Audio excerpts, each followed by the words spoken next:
Halo, selamat pagi semuanya. Apakah suara saya sudah terdengar dengan jelas? Pagi Pak, terdengar Pak. Pagi Pak, Oke, terdengar. baik. Selamat pagi Monifa, selamat pagi Siti, selamat pagi Gracia, Kenny, dan Agus.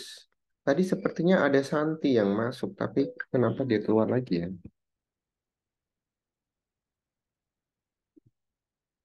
Oke, baik. Sebelum kita mulai sesi kita hari ini, ada minggu lalu kan saya sudah menjelaskan mengenai strategi perpajakan ya terkait dengan pemilihan badan usaha.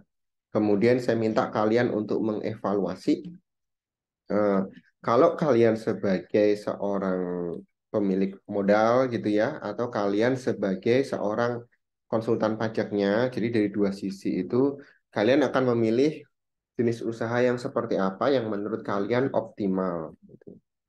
Nah, kalau saya tanya dari Monifa, kalau Monifa menurut pendapatmu mana yang menurut kamu lebih efisien dari pembentukan badan usaha yang sudah kita pelajari minggu kemarin? Menurut saya PT Pak. PT.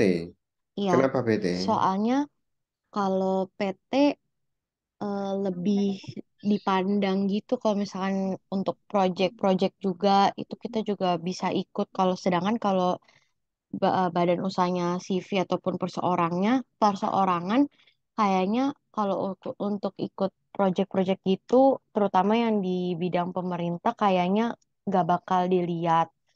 Habis itu Hmm, dari sisi kepemilikannya juga ada struktur-strukturnya. Kemudian asetnya itu gak dijadi satu sama pribadi, Pak. Kalau menurut saya. terpisah ya Iya, pengelolaannya terpisah. antara perusahaan dengan pribadi gitu ya. Betul. Oke, terima kasih jawabannya Monifa. Kalau Siti bagaimana? Apakah punya pendapat yang sama atau mungkin berbeda dengan Monifa? Kalau saya ini Pak, menurut saya juga PT yang lebih baik daripada perusahaan lainnya. Alasannya kan satu itu PT dianggap lebih kredibel dibandingkan CV atau firma, Mm-mm, terutama jika perusahaan tersebut sudah besar dan memiliki banyak pemegang saham. mm-mm, Yang kedua, itu kepemilikan PT dapat dengan mudah ditransfer dari satu pemilik ke pemilik lainnya. mm-mm. Terus yang ketiga, PT cenderung memiliki akses yang lebih besar ke sumber daya seperti modal, karyawan, dan teknologi. Jadi akan membantu perusahaan itu untuk lebih cepat berkembang. Ya, dari sisi akses lebih banyak ya kalau dari PT ya. Iya. Oke, terima kasih Siti buat jawabannya. Kalau Iya. kamu bagaimana Gus menurut pendapatmu? Kalau secara gambaran luasnya sih memang kurang lebih udah dijelasin sama Monifa sama Siti ya. Karena Mm-mm, kalau PT itu kan Pak, mereka biasanya untuk bisa ikut tender-tender dari pemerintah itu kan mereka lebih qualified. Kalau perseorangan kan biasanya nggak punya credibility yang cukup buat kita bersaing di Tapi CV sama uh, firma juga boleh loh Gus ikut tender pemerintah Gus. sebenarnya iya boleh sih Pak. Mm. Cuman somehow memang ada stereotype di Indonesia kalau misalkan PT itu jauh lebih kredibel gitu. Kayak contohnya kalau misalkan sebuah perusahaan mau cari vendor, mereka juga pasti lebih mempertimbangkan PT gitu. Kalau at least di perusahaan yang tempat saya bekerja selama ini sejauh itu begitu sih Pak. Jadi Mm-mm. Mas kalaupun dari segi pajaknya mungkin eh, ada bagian-bagian tertentu yang lebih besar, tapi kalau saya lebih ngelihat ke potensi net income after tax-nya yang bisa dikembangin lebih banyak dibandingkan yang perusahaan-perusahaan dalam bentuk firma atau mungkin sekedar perseorangan gitu. Oke, kalau Sama dari juga, Pak Agus berarti melihat dari sisi potensi perkembangan bisnisnya ya. iya betul Pak, karena sebenarnya kalaupun misalkan pajaknya let's say 5%, tapi misalkan income-nya bisa 10 kali lipat dari perseorangan, it doesn't matter gitu loh. Intinya net profit yang kita terima, uang yang kita bawa pulang itu tetap lebih banyak gitu in the end. Sama Oke. juga kalau PT itu kan sebenarnya menurut saya minim risiko ya. Jadi kalau misalkan ada bangkrut, nggak bisa bayar supplier atau segala macamnya sampai dipilotkan segala macam, aset pribadinya nggak keganggu gitu. Sementara kalau perseorangan kan kalau sampai ada dispute masalah-masalah hukum atau segala macam urusan sama perpajakan itu kan nanti bisa sampai ke aset-aset pribadinya kena gitu. Itu sih Pak. Jadi lebih komprehensif pandangannya nggak cuma dari segi pajak. Oke, terima kasih Agus untuk sudut pandangnya. Menarik sekali ya. Kalau Sheni bagaimana?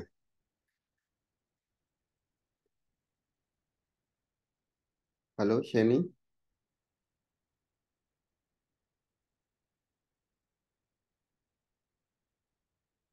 Oke, kalau Sheni belum ada, Gracia. Kalau menurut kamu bagaimana Gracia? Apakah setuju dengan pendapat dari teman-temanmu atau beda sendiri? Kalau tadi kan sebenarnya udah kurang lebih udah dijelasin nih Pak sama Siti sama Nifa. Memang betul lebih kredibilitas, terus habis itu untuk dividen dalam PT juga dibebaskan dalam pajak Pak. Itu sih Pak paling yang mau saya tambahkan Pak. Dividen ada pajaknya kalau untuk PT. Yang bebas tuh CV dan firma. Tapi kan memang dia tidak ada saham ya, jadi tidak harus membayar dividen. Tapi kalau PT kan dia punya kepemilikan saham. Wajib memang. Mm-mm. Santi, kalau menurut kamu gimana Santi? Pak, saya sudah sangat setuju banget karena semuanya udah diwakili sama semua teman-teman, Pak. Oke, terima terima kasih, terima kasih. Cindy, Ya Pak, ya, saya juga setuju sama apa yang dibilang PT Monifa. juga ya. Iya, karena punya keuntungan yang lebih baik, terus kredibilitasnya juga tinggi, punya yang luas, sama bisa lebih dipercaya oleh para investor. Oke. Natali, Saya pribadi juga lebih untuk ke PT sih Pak karena tanggung jawabnya dan badan hukumnya itu lebih jelas dibandingkan dengan firma dan CV gitu Pak. kalau berarti di antara apa kalian semua kerja di PT mungkin kali ya? Jadi lebih Betul, banyak, Pak. ya kan? Ya. Dugaan saya sih pasti lebih banyak kerja di PT karena preferable-nya ke sana. Tapi kalau kita bilang apakah perseorangan atau persekutuan lebih bagus daripada PT dan sebagainya, itu semua ada plus minusnya.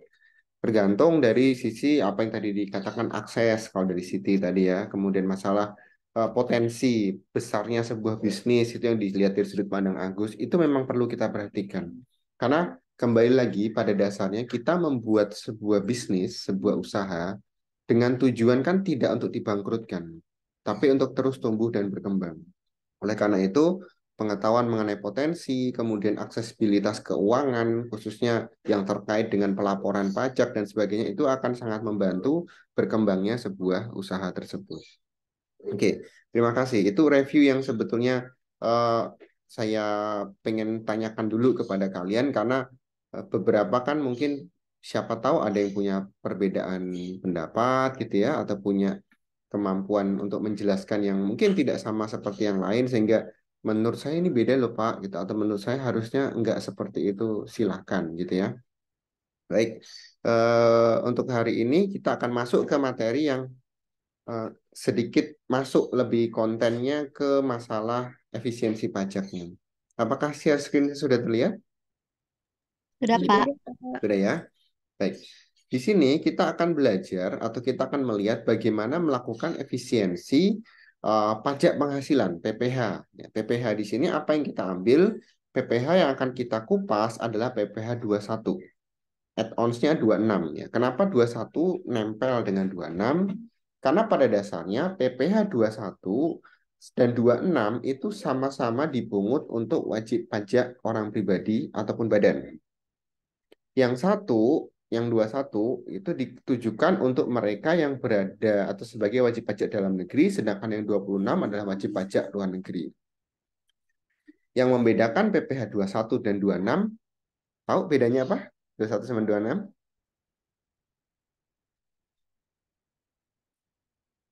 Ada yang tahu bedanya 21 dan 26 apa? Kalau orang pribadi, sama-sama orang pribadi, tarifnya sama nggak? Menurut kalian tarifnya sama nggak? PPH 21 dan 26? Ini sama-sama buat orang pribadi ya. Yang satu dalam negeri, wajib pajak dalam negeri, yang satu wajib pajak luar negeri. Kalau Beda, PPh Pak. beda, 26 itu betul. 20%. Ya, dan cuma satu tarif ya, Gus ya. Iya, Satu betul, Pak. tarif. Kalau PPh 21 orang pribadi dalam negeri, dia tarifnya progresif, ada berlapis-lapis. Sehingga tetapi dengan konteks tujuan yang sama, maka kita akan gabungkan dalam satu materi hari ini. Nah, ruang lingkup dari PPh pasal 21 dan 26 sebenarnya dimulai dari yang namanya PPh itu sendiri atau pajak penghasilan, yaitu ya pajak atas penghasilan gitu. Dikenakan atas penghasilan. Penghasilannya jenisnya apa aja sih? Nah, ini yang akan kita lihat satu persatu. Tidak semua jenis penghasilan otomatis kena pajak. Ada juga yang tidak dikenakan pajak. Nah, yang kena pajak adalah yang sifatnya dari misalnya gaji, karena kan rutin ya. Kemudian ada juga upah atas aktivitas kegiatan ataupun usaha ya. Kemudian tunjangan ya, itu merupakan bagian dari penghasilan. Honorarium untuk yang mereka tidak tetap. Kalau gaji, upah, tunjangan biasanya untuk mereka yang pegawai tetap, sedangkan yang honorarium itu yang tidak tetap.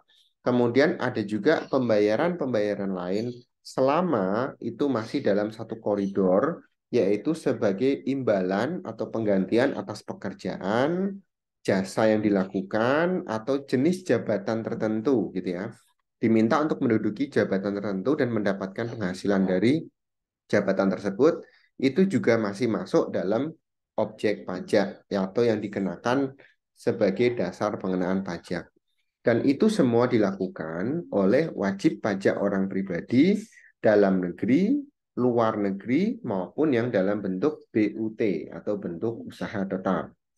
Makanya 21 dan 26 ya masuk ke sini karena ada WPOP yang dari dalam negeri maupun dari luar negeri. Nah, sesi kali ini kita spesifik bahas WPOP saja dulu, orang pribadi dulu. Ya, nanti baru kita akan masuk ke badan atau WP badan. Supaya tidak campur-campur gitu ya. Satu-satu dulu supaya mempermudah untuk masuk dan lebih dalam materinya. Nah, aturan-aturan apa saja yang perlu kita ketahui sebelum kita melakukan tax planning atau perencanaan pajak atas orang pribadi tersebut. Nah, di sini karena kita berbicara minggu lalu kita bicara ada tax avoidance, ada tax evasion yang melanggar aturan. Avoidance berarti melakukan penghindaran dari aturan celah-celah maupun tax saving. Ya. Tax saving dari upaya-upaya penghematan, apakah itu dari tarif dan sebagainya gitu ya. Nah, di sini kita harus tahu rule-nya apa saja atau batasan-batasan kita itu apa sebelum kita melakukan tax planning supaya kita tidak salah langkah atau kita tidak salah melakukan keputusan sehingga yang saya jelaskan minggu lalu batasan antara tax planning dengan tax evasion ya, perencanaan dan penggelapan pajak itu tipis sekali. Jangan sampai menurut kita melakukan perencanaan, melakukan planning, ternyata yang kita lakukan adalah pelanggaran. Ya. Maka ini adalah seperangkat aturan yang perlu kita pahami dengan baik ya terkait dengan pajak penghasilan pasal 21 dan 26. Yang pertama yang pasti adalah KUP, itu dasarnya dari Undang-Undang 28 tahun 2007. Kemudian mengenai dasar PPh, yaitu tahun nomor 36 tahun 2008. Nah, saat ini undang-undang yang ada ini sudah dirangkum jadi satu menjadi Undang-Undang HPP nomor 7 tahun 2022. Ya, terkait dengan harmonisasi peraturan perpajakan.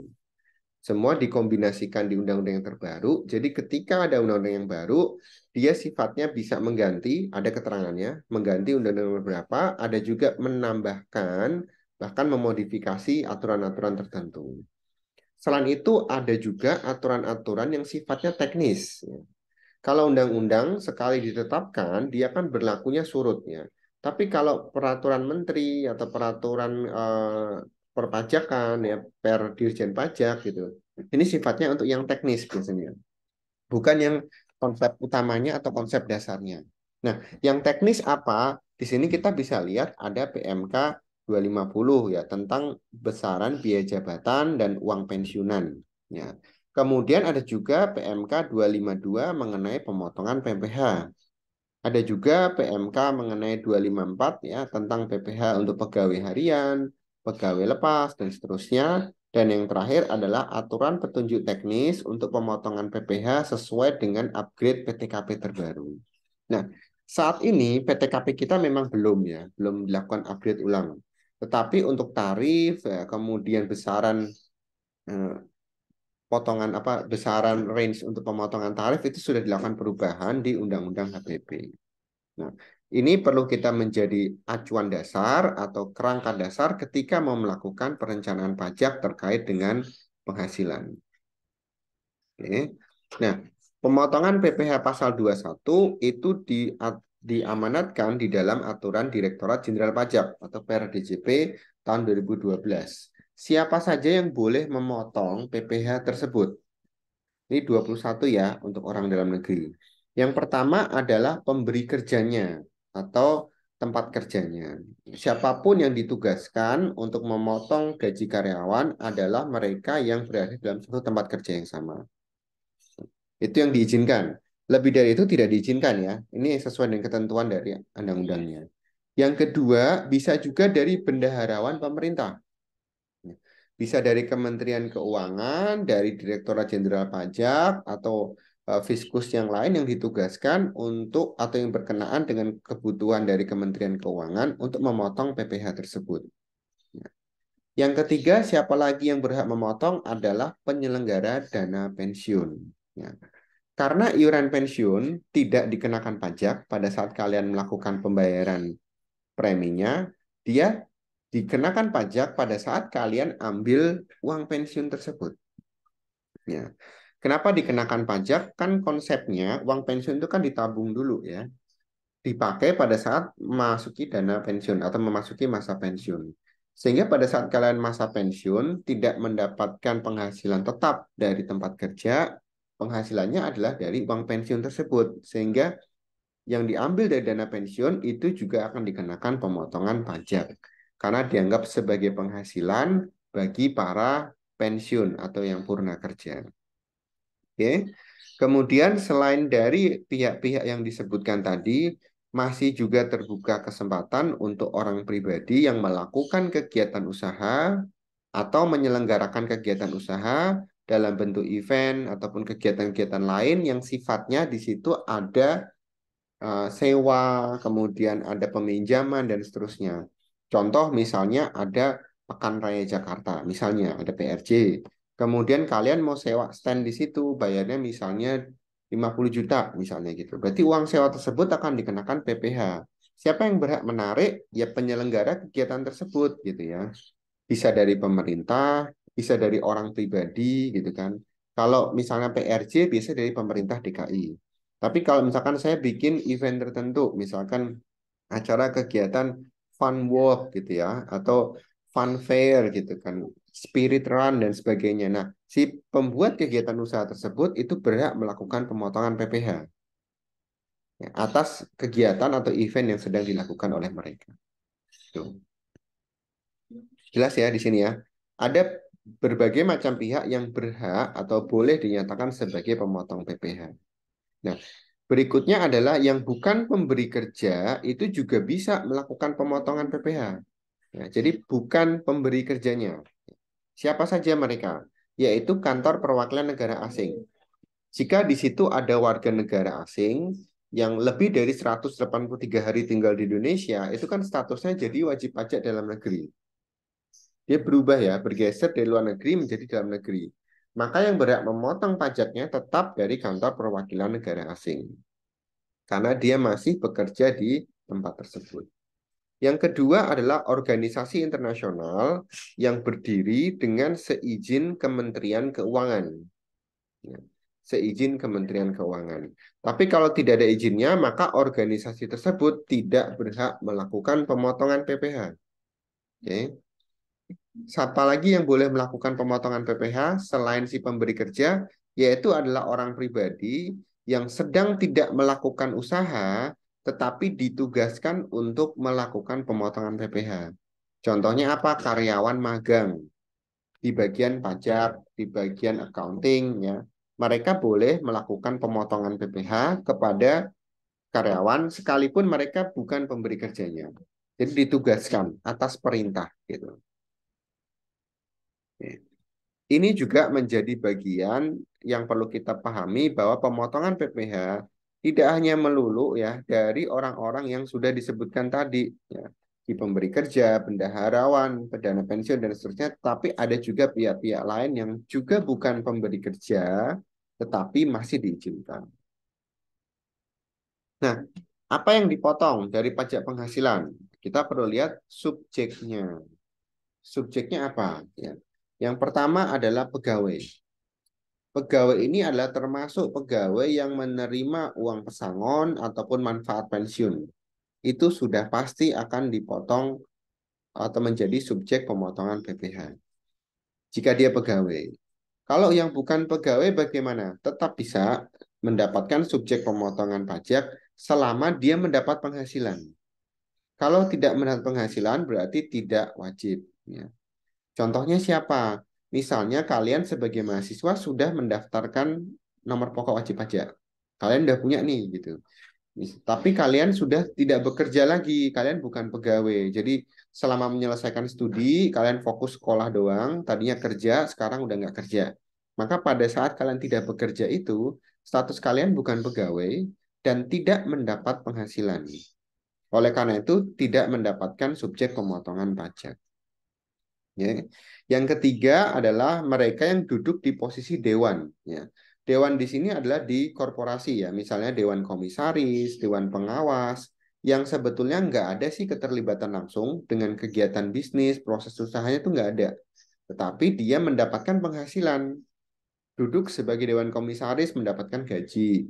Duduk sebagai dewan pengawas mendapatkan honorarium dan tunjangan gitu ya. Itu menjadi subjek pemotongan PPh pasal 21 untuk wajib pajak dalam negeri. Kalau dia komisarisnya dari luar negeri berarti dia dapat subjek pemotongan PPh pasal 26. Itu ya. Ini yang membedakan antara 21 dengan 26. Pegawai tetap dapat, bukan pegawai juga masih mungkin menjadi subjek pemotongan. Kalau dewan otomatis karena dia mendapatkan bagian penghasilan dari kegiatan sekalipun tidak langsung gitu ya dalam proses bisnis. Oke. Sampai di situ ada yang mau ditanyakan? Cukup jelas, Pak. Oke, kalau cukup jelas saya lanjutkan lagi ya. Nah, tadi adalah subjeknya. Ya, subjeknya. Siapa saja yang boleh dikenakan untuk pemotongan PPh. Nah, sekarang objek pajaknya apa? Ya, pasti namanya PPh, pajak penghasilan, pasti adalah penghasilan, gitu ya. Nah, penghasilannya yang seperti apa? Nah, itu yang perlu kita hati-hati. Yang pertama adalah penghasilan yang didapatkan dari kegiatan usaha di dalam negeri. Selain itu, kita juga bisa dikenakan objek PPh dari penghasilan atas aktivitas yang kita lakukan di luar negeri. Contoh nih, misalnya Agus, pengusaha gitu ya. Pengusahanya di mana? Di Jakarta. Tetapi secara tidak sengaja barangnya itu diperdagangkan sampai ke luar negeri. Ya. Ketika ada transaksi tersebut, maka uangnya kan ada diinjek lagi ke Indonesia kan, dikembalikan lagi ke perusahaan yang dimiliki Agus di Jakarta kan. Itu namanya penghasilan dari luar negeri, terjual di sana gitu. Atau yang sekarang lagi trending nih ya, chef ya, chef bakery chef. Jadi apa namanya, koki-koki bakery, koki-koki roti itu mereka juga punya stand, punya store di luar negeri. Nggak harus punya stand yang besar ya. Mereka punya standnya di bandara biasanya. Mereka punya stand di misalnya di toko roti deh di bandara dan sebagainya. Itu mereka dapat penghasilan dari situ. Di bandara yang ada di luar negeri, bukan di Indonesia. Tetapi usahanya ada di Indonesia. Sekarang diberikan akses luas karena memang untuk memperkenalkan keragaman produk Indonesia ke luar negeri. Itu dari Kementerian Perdagangan ya, sudah diizinkan. Nah, itu juga menjadi bagian penghasilan yang diterima dari luar negeri. Yang terakhir adalah natura. Natura di sini yang menjadi objek pajak adalah yang dalam bentuk imbalan uang ya. Kalau yang dalam bentuk barang biasanya masih tidak dikenakan, cuman sudah jarang sekali ya. Lebih mudah langsung memberikan natura itu dalam satuan uang. Kenapa? Karena lebih terukur dan harganya sudah pasti. Misalnya kita kasih tunjangan beras aja. Hari ini beras harga berapa? bulan depan bisa naik, bisa turun, jadinya fluktuasi ya, pemberian gaji di karyawan di perusahaan itu menjadi lebih tidak menentu. Sedangkan kalau misalkan kita patok aja, kita dapat natura 100.000. Nah, setiap bulan ya 100.000 terus gitu. Terserah mau diberiin beras, mau diberiin minyak goreng dan sebagainya itu urusannya si karyawan. Ya. Tapi tiga objek ini yang akan dikenakan dasar pengenaan pajak dari PPh pasal 21 dan PPh pasal 26. Nah, selain yang dikenakan pajak tadi, ada juga yang bukan objek pajak. Siapa itu? Yang pertama adalah pembayaran manfaat asuransi, bukan pembayaran premi asuransi ya. Ini adalah penerima manfaat. Maksudnya penerima manfaat bagaimana? Jadi kalian punya asuransi gitu ya. Asuransi kesehatan aja deh yang paling gampang ya. Kalian setiap bulan bayar asuransi kesehatan. Tiba-tiba kalian sakit, nggak bisa kerja selama 1 minggu gitu ya. Kemudian sama perusahaan asuransi kalian dikasih uang imbalan atau ganti karena kalian nggak bisa kerja selama 1 minggu. Nah, uang yang didapatkan dari perusahaan asuransi tersebut itu bukan objek pajak. Karena itu adalah pembayaran manfaat. Kalian sakit di rumah sakit pakai asuransi nggak bayar gitu ya. Yang bayar siapa? Asuransi itu juga pembayaran manfaat. Jadi total berapa yang dibayarkan asuransi itu bukan objek pajak. Kenapa seperti itu? Karena itu sudah dikenakan pajak pada saat atau sudah diperhitungkan pajak pada saat kalian membayarkan premi. Yang dikurangkan dari perhitungan PPh itu adalah asuransi iuran pensiun dan jaminan hari tua. Tapi kalau premi asuransi masuk di dalam penjumlahan brutonya. Jadi itu sebetulnya sudah dikenakan pajak pada saat kalian bayar premi. Gitu. Jadi ketika menerima manfaatnya itu sudah nggak dikenakan pajak lagi. Kalian sudah bayar itu di awal, bukan di akhir. Itu satu. Yang kedua kan kalian biasa menerima manfaat asuransi itu kan kalau sedang ada musibah. Ya. Kan tidak mungkin untuk prinsip keadilan ya, ketika kalian mendapatkan sebuah musibah ya harusnya tidak dikenakan pembayaran pajak lagi. Itu prinsip dasar perpajakannya seperti itu. Kemudian penerimaan natura itu juga bukan objek pajak, kecuali dari mereka yang non wajib pajak. Siapa misalnya gitu kan? Misalkan orang tua gitu ya. Orang tua itu misalkan dia mendapatkan hadiah gitu dari anaknya, tapi anaknya bukan wajib pajak nih. Dia masih kecil misalkan anaknya umur berapa 10 tahun gitu ya, dia jadi YouTuber dapat penghasilan gitu kan, dikasihlah ke orang tuanya. Nah, itu juga bukan objek pajak, tetapi dalam bentuk natura ya. Kalau dalam bentuk penghasilan tetap objek pajak, tapi dalam natura itu bukan. Ya. Karena dia dari non wajib pajak. Yang ketiga siapa? Ada iuran pensiun yang dibayarkan. Ya. Kalau iuran pensiun yang kalian tanggung sendiri itu dikenakan, tapi yang dibayarkan biasanya tidak. Dari siapa? Dari si pemberi kerja. Iuran pensiun itu ada dua ya, dari pemberi kerja, dari kita sendiri. Biasanya 50-50, ada juga yang 30% pribadi, 70% perusahaan. Ada juga yang lebih banyak pribadi, perusahaan yang lebih sedikit. Ya. Kemudian mana lagi yang bukan objek pajak? Zakat. Ya.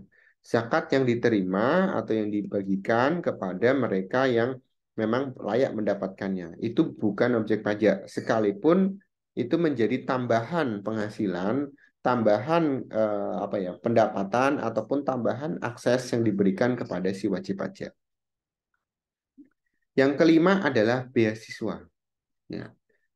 Bagi penerima beasiswa ada penghasilan, entah itu uang saku gitu ya, uang SPP dan sebagainya, itu tidak dianggap sebagai objek pajak, dibebaskan semua dari kewajiban perpajakan.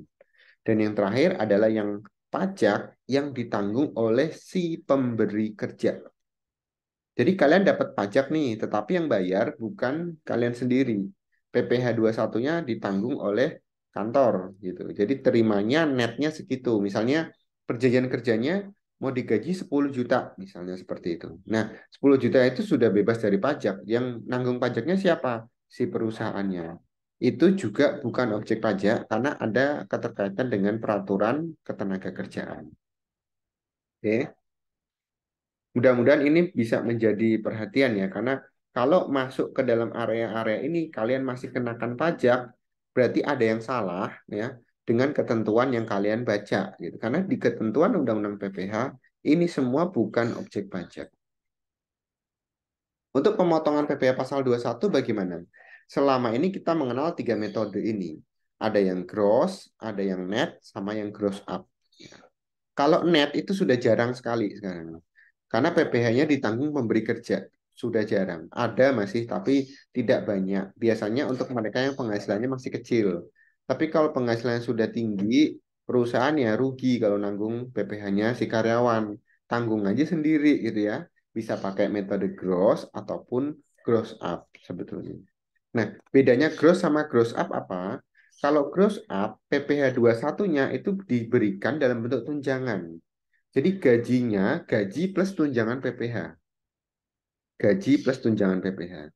Tapi kalau metode gross aja, maka gaji aja, kemudian nanti setelah diperhitungkan, dia mendapatkan PPh dipotong dari gajinya. Misalkan gajinya 10 juta, berarti kalau pakai metode gross, 10 juta dikurangi PPh yang dibayarkan. Kalau metode gross up, yang diterima berapa? 10 juta plus tunjangan PPh. Yang dibawa pulang berapa? 10 jutanya aja. Jadi dia bottom up-nya beda ya.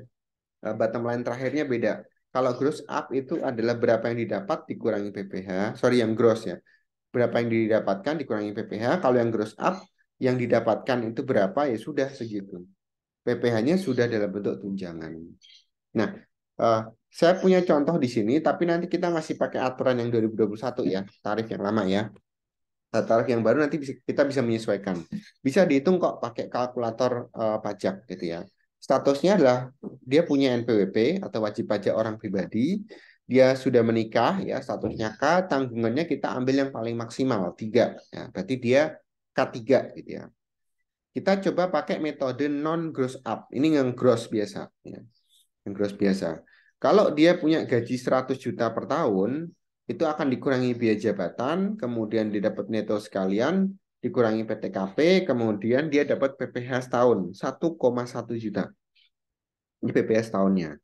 Dari penghasilan 100 juta per tahun. Ini metode yang gross ya.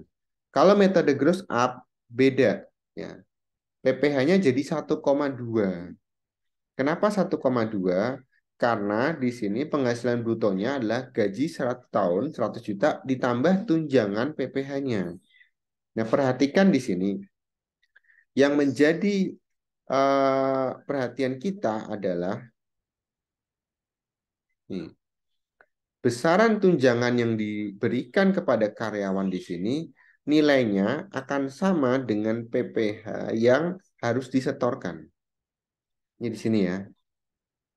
Jadi karyawan dapatnya 100 juta plus 1,2 dapatnya nih brutonya. Dikurangi biaya jabatan, kemudian dikurangi ini semua gitu ya. Maka PPh pasal 21-nya 1,2. Jadi kalau ini total 101,2 ini dibayarkan dikurangi dengan PPh yang dipotong, maka si karyawan akan pulang dengan membawa uang 100 juta selama setahun. Kalau yang sebelumnya kan enggak ya. Yang sebelumnya enggak seperti itu ya.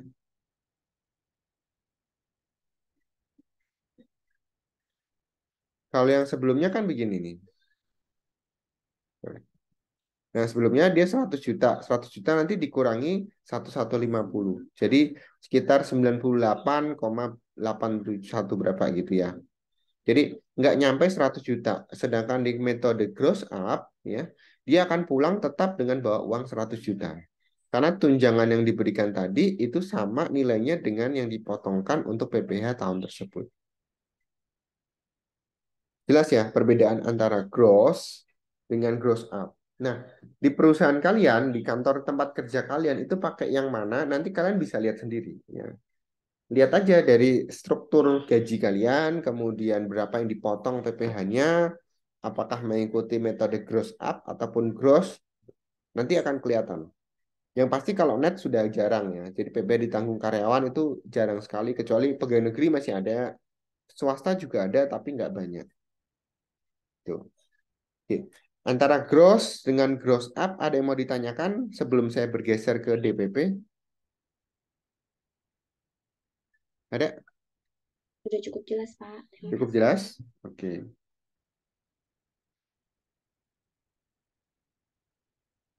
Nah, berikutnya kita akan bahas mengenai DPP, dasar pengenaan pajak. Nah, dasar pengenaan pajak ini adalah skala awal sebelum dikalikan dengan tarif. Ya. Kenapa ini penting? Karena kalau kita salah menghitung DPP, maka kita kalikan dengan tarif ya pasti salah juga. Karena dasar nilainya salah gitu ya. Harusnya cuma 80 juta, kalian dasarnya jadi 100 juta. Dikalikan tarif ya pasti akan lebih tinggi. Nah, di sini ada skema dasar dari DPP ya. Yang pertama untuk pegawai tetap ya. Pegawai tetap itu nilainya dari PKP ya atau penghasilan kena pajak. Dapatnya dari mana? Ada penghasilan bruto dikurangi biaya jabatan. Pak, kalau dia nggak punya jabatan bagaimana? Tetap biaya jabatan ini melekat pada setiap karyawan. Dikurangi PTKP. Ya. Skema dasar ini sebetulnya sama kok dengan penerima pensiun.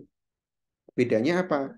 Di sini ada biaya jabatan, di sini ada biaya pensiun. Ya. Persentasenya sama, tetapi penghasilan brutonya aja yang berbeda. Jadi skemanya sama ya, kalau kita perhatikan ya. Penghasilan bruto dikurangi biaya jabatan atau biaya pensiun untuk pensiunan dikurangi PTKP.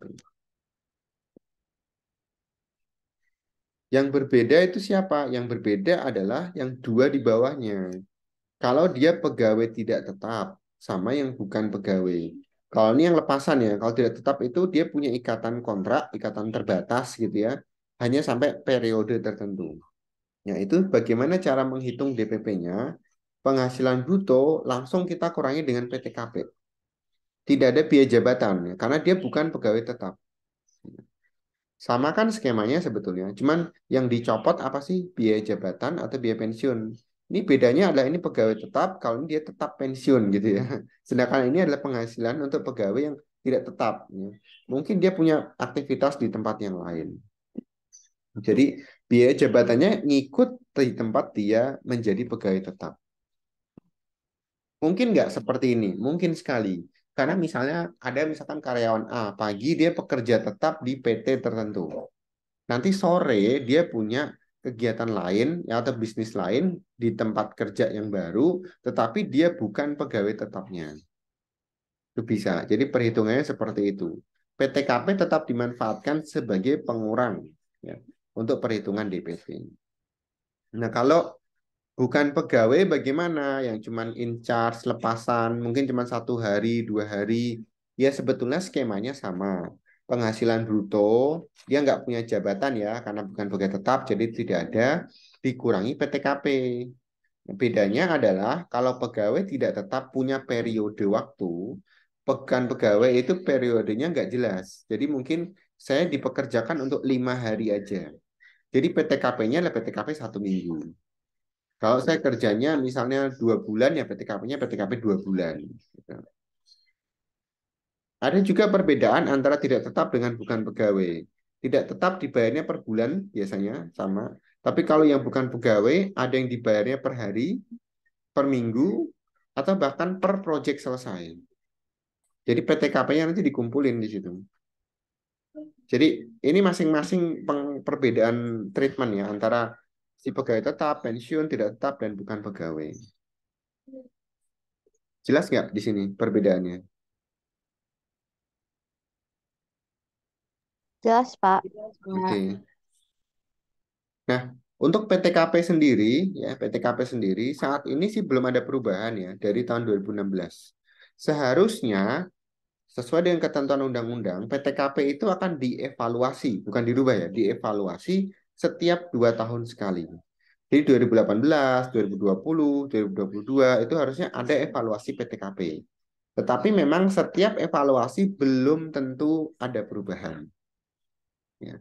Dari tahun 83 sampai 2016 itu baru berubah 5 kali PTKP nilainya ya. Tapi kalau evaluasinya tetap setiap 2 tahun. Saat ini masih pakai aturan dari Per 16 ya, DJP, yaitu untuk WPOP sendiri itu 54 juta setahun. Tambahan untuk istri yang bekerja itu 54 juta setahun. Ya. Setahun nih saya bilangnya, bukan per bulan. Status kawinnya juga 4,5 juta setahun. Tanggungannya maksimal 3 orang. Satu tahunnya juga masing-masing 4,5 juta. Ya, jadi ini adalah PTKP dengan aturan yang lama tapi masih berlaku sampai saat ini. Untuk tarif pajak di tahun 2021 ini masih yang seperti ini ya. Layernya 5%, 15%, 25, 30 dan ini untuk finalnya.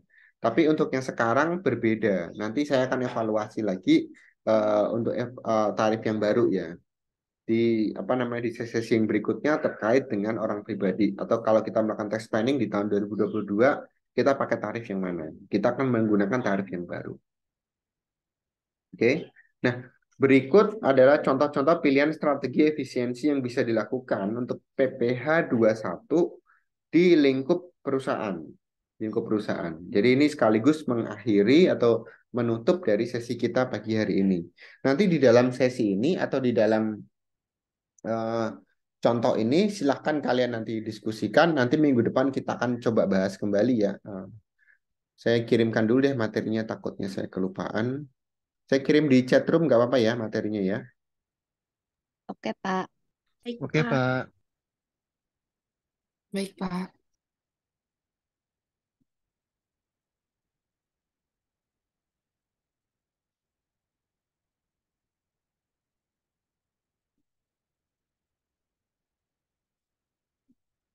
Saya kirimkan untuk materi hari ini sama yang minggu depan. Di minggu depan kita akan bahas materi yang non-FAT, kemudian sambil kita melihat, mereview contoh pilihan strategi yang saya jelaskan hari ini, yang akan kita evaluasi hari ini. Nah, ini adalah contoh 8 ya, 8 strategi. Yang pertama adalah, kalau di dalam sisi perusahaan, itu kan ada 2 pilihan. Perusahaan bisa memberikan tunjangan makan, jadi setiap karyawan dikasih tunjangan, misalkan satu hari berapa sih, 15.000 misalnya gitu ya, atau 20.000 per orang. Atau mereka bentuk makan bersama, jadi setiap siang nggak usah keluar kantor, langsung ke kantin, dapat makan di situ. Jadi dapat makan dari kantor.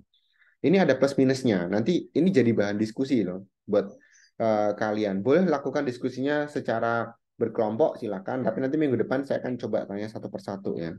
Kebetulan kan kalian nggak banyak nih, pas nih satu-satu aja gitu ya. Kalau ada makan bersama atau ada tunjangan makan, mana yang menguntungkan? Kalian boleh ambil dari sisi perusahaan, boleh ambil dari sisi karyawan. Ya. Saya ambil contoh yang pertama aja nih. Kalau saya dari sisi perusahaan nih, ada tunjangan makan. Berarti untuk gaji karyawan saya lebihkan. Ya. Jadi perusahaan akan menanggung beban gaji yang lebih tinggi. Karena satu orang ditambah tunjangan makan. Misalkan 20.000 sehari. Kalau satu bulan berarti 400.000. Jadi gaji karyawan naik 400.000. Dari sisi perusahaan. Ya.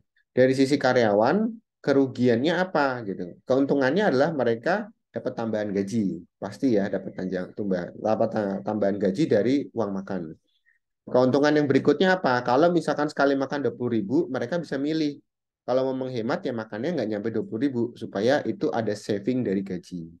Kerugiannya apa? PPh-nya naik untuk orang pribadi. Kenapa? Karena gajinya naik kan 400.000. Misalnya dia masih di level 5% deh tarifnya. Berarti 5% kali 400.000. Segitu tuh naiknya. Gitu. Tapi kalau misalkan 15% kali 400.000. Itu dari sisi tunjangan makan. Kalau dari sisi makan bersama, satu yang pasti perusahaan akan mengeluarkan biaya ekstra untuk makan bersama. Ya kan satu karyawan berapa? Dia pakai biasanya kalau kayak gitu kan modelnya bisa cateringan, bisa prasmanan gitu ya. Ada biayanya kan? Biayanya itu sebagian bisa dikurangkan sebagai koreksi fiskal bagi perusahaan. Bagi perusahaan. Ya. Kemudian kalau bagi karyawan bagaimana? Dia punya keuntungan juga. Nggak usah keluar uang buat makan. Ya kan? Nggak usah pergi jauh-jauh kalau mau makan. Pasti ada makan di situ. Nah, itu yang dilakukan di beberapa perusahaan di luar negeri. Khususnya yang dia punya apa namanya itu sifatnya pekerjaan yang karyawannya harus ada di kantor, yang bukan mobile. Nah, mereka selalu menyediakan makan bersama. Supaya apa? Mengatur kebersamaan, satu, efisiensi waktu, Karena biasanya ada mobilitas yang tinggi ya, harus naik kereta, tram dan sebagainya gitu. Tapi kalau di Indonesia kayaknya malah banyak bolong-bolongnya ya di situ ya. Jadi ada sisi plus dan minus bagi ke perusahaan dan karyawan. Nah, kalau kalian dihadapkan pada pilihan maunya makan bersama di kantor atau dapat tunjangan makan, kalian pilih yang mana? Kemudian nanti kalian berikan alasannya. Tuh. Itu ya yang perlu saya informasikan bahwa dari 8 contoh ini, 8 strategi ini, silahkan nanti didiskusikan dulu ya, dipikirkan. Nanti minggu depan saya akan tanya satu persatu seperti apa sih jawaban kalian gitu, atau kira-kira seperti apa sih yang kalian ingin dapatkan gitu ya. Yang pertama itu dari sisi makan. Yang kedua adalah sebagai karyawan kalian mau dapat antar jemput, jadi mobil antar jemput gitu ya, atau bis antar jemput, atau mau dikasih tunjangan transport. Jadi dipilih, dipikir-pikir gitu ya, plus minusnya apa. Mau dapat nggak sih antar jemput karyawan, atau mau dapat tunjangan transport. Yang ketiga, kalau kalian di posisi pimpinannya gitu kan, mau dapat fasilitas kendaraan dinas, atau mau dikasih tunjangan kendaraan. Kalau fasilitas kendaraan dinas, berarti kan dapat mobil dari kantor ya, bensinnya dibayarin kantor dengan rate tertentu biasanya gitu kan, servis yang nanggung kantor, atau cukup dapat tunjangan kendaraan, mobilnya pakai mobil sendiri ya, tapi nanti setiap bulan dapat uang bensin tetap, dapat uang servis tetap, tapi mobilnya mobil punya sendiri.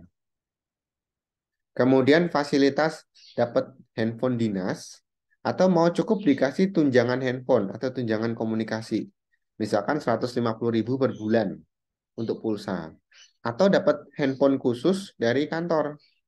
Jadi nomor pribadi tetap nomor pribadi, tapi untuk urusan kantor pakai handphone kantor. Ada loh yang seperti itu sifatnya. Kemudian untuk perjalanan dinas, pengennya dapat uang saku per perjalanan dinas. Jadi pergi ke tempat A dapat misalkan 5 juta. Minggu depan atau bulan depan ke tempat B dapat 7 juta. Jadi per area dapat uang sakunya masing-masing. Atau lamsam. Ini kalian dikasih budget 50 juta untuk pergi-pergi selama 1 tahun. Terserah deh mau perginya ke mana, kemana. Pokoknya 50 juta. Itu lamsam. Jadi dapatnya gelondongan. Kalau uangnya habis ya pakai uang sendiri gitu. Tapi kalau misalnya masih sisa ya udah itu ambil aja gitu. Jadi 50 juta itu untuk pergi-pergi, biasanya untuk marketing ya. Untuk misalkan biaya survei dan sebagainya gitu dapat ya. Kalau kurang ya tambahin sendiri, kalau lebih ya ambil aja. Dapatnya gelondongan. Tuh. Terus kemudian levelnya naik sedikit nih. Kalau punya laba ditahan, ya, punya laba. Ini laba ditahan itu mau dijadikan bonus, ya, atau dapat dikeluarin dalam bentuk dividen. Ini dari sisi perusahaan ya. Laba ditahannya itu mau dikasih ini ke dalam bonus atau dividen. Kenapa ini jadi pertimbangan? Ingat loh, tarifnya beda loh. Ini bonus nih. Bonus ini dividen. Tarifnya ini 15%, 25% bonus. Jadi ada plus minusnya. Pertimbangkan. Misalkan kalau kalian dapat berapa gitu ya, kasih hitung-hitungannya boleh. Kemudian ini PPh. Dapat tunjangan PPh 21 atau PPh ditanggung perusahaan. Ini gross up atau metode net. Pengennya yang mana gitu. Gross up atau metode net. Terakhir ini yang juga banyak sekali dibicarakan akhir-akhir ini. Maunya dapat tunjangan pengobatan atau dapat fasilitas pengobatan. Maksudnya begini, tunjangan itu adalah kalau misalnya kalian kerja nih, terus sakit. Sakit itu kalian berobat dulu deh, berobat, nanti biaya berobatnya direimburse ke kantor. Itu tunjangan. Ya. Atau dapat asuransi ASO yang sifatnya reassurance ya. Dapat dapat dari kantornya berapa, nanti kalian motong dari situ. Dapat saldonya misalkan 5 juta gitu ya. Nanti tinggal sakit sekarang 500.000 ya dipotong. Nanti sakit berikutnya 3 juta dipotong. Jadi dari range itu akan dipotong, potong, potong, potong. Itu namanya tunjangan. Atau dapat fasilitas. Fasilitas itu di tempat kerja kalian ada kliniknya.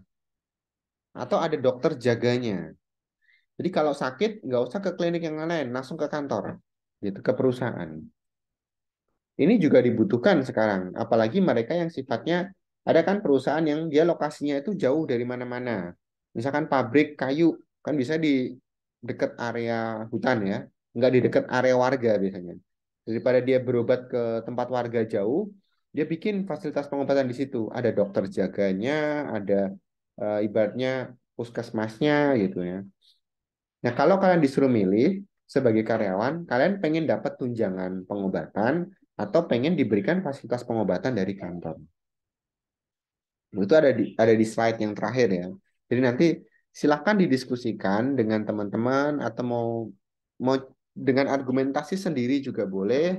Nanti minggu depan akan saya tanyakan lagi di kelas ini supaya kalian bisa dapat insight juga dari teman-teman yang lain. Mungkin pendapat si A belum tentu sama dengan pendapatnya si B. Dari sisi misalkan menurut saya dari sisi perusahaan bagus, tapi menurut yang lain menurut saya dari sisi karyawan yang lebih bagus gitu. Jadi itu sah-sah aja. Namanya kita melakukan tax planning ya. Kita harus cari perencanaan yang paling optimal, paling optimal gitu. Oke. Itu yang perlu saya sampaikan untuk materi hari ini. Apakah ada yang mau ditanyakan dulu dari mahasiswa terkait dengan materi yang sedang kita bahas hari ini? Efisiensi untuk PPh pasal 21 dan 26 ya karena sifatnya sama dan juga berapa strategi pilihan yang mungkin kita temukan di lapangan. Ada dari Monifa, Siti, Gracia, Agus, Santi, Cindy, Natali, atau Sheni. Mungkin Sheni tadi saya belum dengar suaranya Sheni. Dari saya cukup jelas, Pak. Oke, terima kasih Sama Monica. paling Mhm. Pak boleh minta tolong di-share materi PPT yang minggu lalu, Pak. Oh, minggu lalu belum ya? Iya, Belum. belum, Pak. Oke, sorry. Oh, oke. Nanti saya share di grup WA aja ya. Ini saya Oke, belum download boleh, yang Pak. ini. Saya share di grup WA aja. Ada lagi? Pak, paling saya mau nanya bonus laba ditahan tuh gimana ya Pak maksudnya? Bonus laba ditahan. Jadi gini, perusahaan punya revenue, ya kan? Terus kemudian dia punya expense. Setelah dihitung-hitung Mhm. menurut accounting kan ada profit ya Gus ya. Iya, Nah, profit itu kan biasanya akan dibicarakan. Ini profit mau jadi dividen atau mau jadikan RE, iya. gitu kan? Nah, ketika jadi RE, biasanya nggak semuanya disimpan Gus. Biasanya ada yang mau sebagian dikasih untuk bonus, sebagian disimpan. Karena kalau terlalu banyak disimpan, nanti terlalu menggelembung kan modalnya. Kecuali dia mau punya ekspansi ya, mau bikin pabrik baru, mau bikin kantor Mhm. baru, boleh. Tapi kalau enggak, tidak boleh terlalu besar. Nah, biasanya sisanya, katakanlah gini, profitnya 200 juta. 100 juta kita simpan sebagai RE, 100 juta kita mau kasih dalam bentuk bonus. Nah, ketika kita kasih dalam bentuk bonus, itu kan ada aturan PPh pasal 23. Tarifnya 25%. Nah, mau nggak itu si pemberi yang mendapatkan bonus itu kena tarif pajak segitu? Atau kita bagi aja dalam bentuk dividen 100 jutanya gitu. Jadi menurut kalian seperti apa? Itu konteksnya berarti penerima penghasilannya pemegang saham, Pak. Iya, kalau bonus pasti pemegang saham dong semuanya. Dividen juga sama kan pemegang saham. Oh, oke. Berarti memang beda dari yang lain ya. Kalau yang lain kan Hmm. antara segi karyawan sama perusahaan. Iya. Oh, Kalau tapi untuk kalau yang bonus itu, agak sedikit beda, Gus. Bonus itu pemegang saham pasti biasanya dapat juga. Tapi lebih utama biasanya porsi terbesarnya adalah manajemen. Karena mereka punya dapat profit kan. Kalau dapat profit kalau sekian, manajemen PPh 21 dong, Pak, berarti. betul PPh satu. Oh, oke, baik. Hmm. Oke, Jelas ya? cukup jelas, Pak. Terima Cukup kasih. jelas. Ya. Itu juga lagi jadi polemik kan sekarang ini terkait dengan DJP gitu kan. Ketika target pajak tercapai, DJP dapat insentif dari pemerintah. Artinya apa? Mereka ada profit kan. Profit itu diberikan sebagai bonus atau insentif dalam bahasa mereka. Nah, insentif itu kan dikenakan pajak. Kalian pernah nggak dapat bonus dari kantor? Pernah, Pak. Pernah. Perhatikan nggak pajaknya seberapa? Gede loh itu pajaknya. 25% lah. Mungkin nggak memperhatikan gitu ya. Tapi biasanya pajak atas bonus itu kan memang tarifnya satu ya, 25%. Itulah yang menyebabkan ada kasus yang seperti ini. Contoh misalnya nih, eh, dulu mungkin banyak ya, kalau sekarang sudah agak jarang. Ada undian berhadiah mendapatkan barang, misalkan gitu kalian, misalkan contoh kalian ikut acara tertentu gitu ya, Agus menang nih gitu, Agus menang, dapat undian. Undiannya apa? Dapat mobil Alphard Gus, kamu Gus, senilai 1 miliar. Anggaplah begitu ya Gus ya. Tapi mobil ini bisa kamu miliki kan setelah kamu bayar pajak atas bonus kan Gus. Pajaknya berapa? 250 juta Gus. Dari 1 miliar itu. Nah, sedangkan kamu cuma punya uang di tabungan 20 juta. Coba, kalau kamu di posisi itu Gus, kamu mau nggak terima mobil Alphardnya Gus? Enggak, Kenapa Gus? mending uang aja. Mending nggak bisa. Kalau hadiah kan dalam bentuk barang Gus.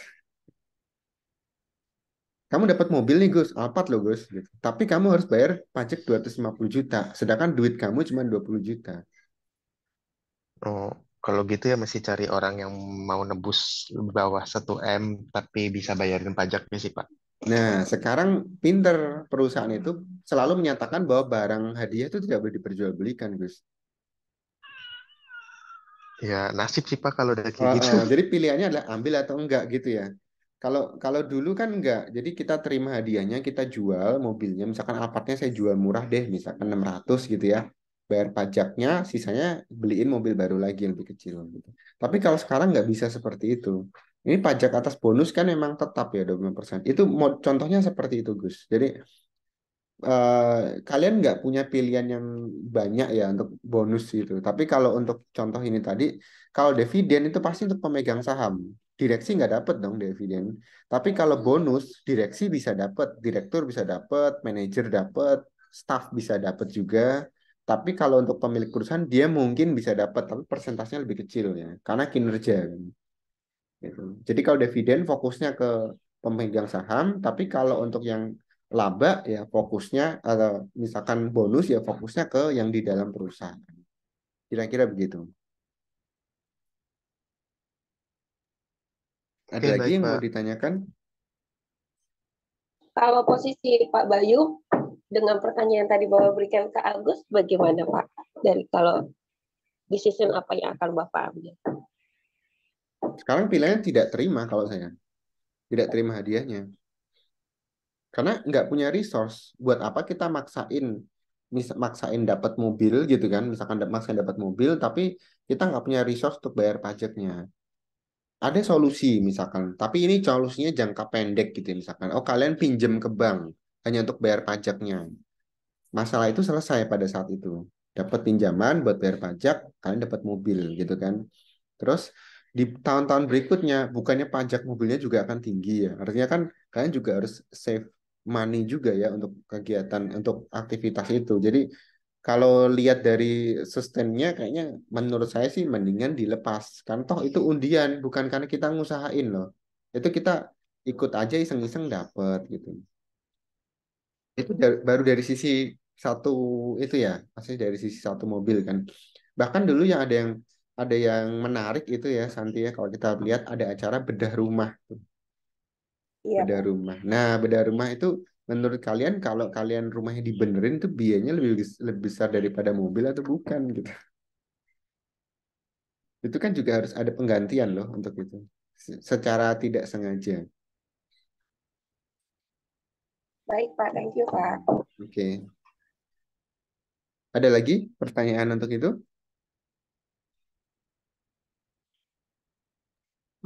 Kalau yang Iya, dividen Natali.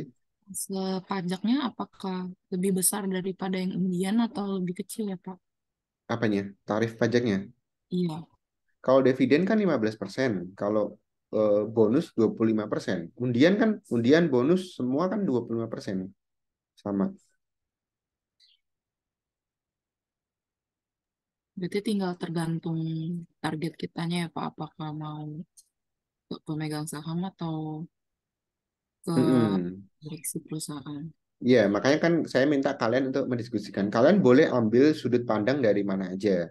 Misalnya kalian ambil sudut pandang dari perusahaan, silakan. Sudut pandang dari karyawan, silakan. Kan kita mau bikin perencanaan pajak ya. Artinya kita kita tidak bisa membuat berhasil untuk semua pihak. perusahaan menang, karyawan menang nggak bisa. Pasti ada yang sedikit diunggulkan, ada yang sedikit di bawahnya. Nah, itu biasanya terjadi ya pada saat kita melakukan tax planning dan karena tax planner atau konsultan pajak itu engage-nya sama perusahaan, yang bayar dia kan perusahaan ya. Ya biasanya kan lebih cenderung menguntungkan dari sisi perusahaan, bukan dari sisi karyawan. Gitu. Setahu saya seperti itu. Tapi at least kalau kalian di posisi karyawan, biasanya kalian punya sudut pandang yang berbeda gitu. Kalau saya kan dari sisi konsultan pajak pasti tahu gitu. Oh perusahaan ini harusnya begini. Perusahaan loh. Kalau kalian dari sisi karyawan kan, wah Pak kalau begini saya rugi dong ke karyawan. Ya, silakan itu nanti kita diskusikan supaya sudut pandang kita jadi lebih luas. Karena suatu hari gitu ya, suatu hari kalian tidak akan berada di posisi karyawan terus kan. Bisa jadi kalian ada di posisi yang punya usaha, yang punya bisnis. Nah, pada saat itulah kalian akan menggunakan pengetahuan yang kalian dapat sekarang jadi lebih berguna gitu dibandingkan dari berdiri dari satu sisi. Itu yang saya harapkan. Jelas ya? Ya, terima kasih, Pak. Oke, ada lagi?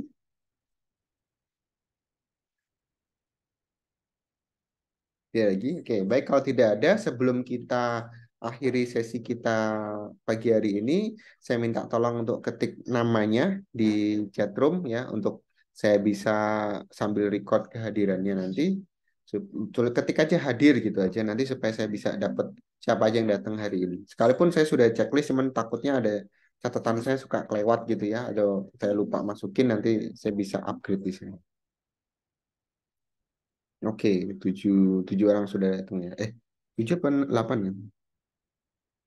8. 8 sih harusnya. Ya. Oke, baik. Saya stop.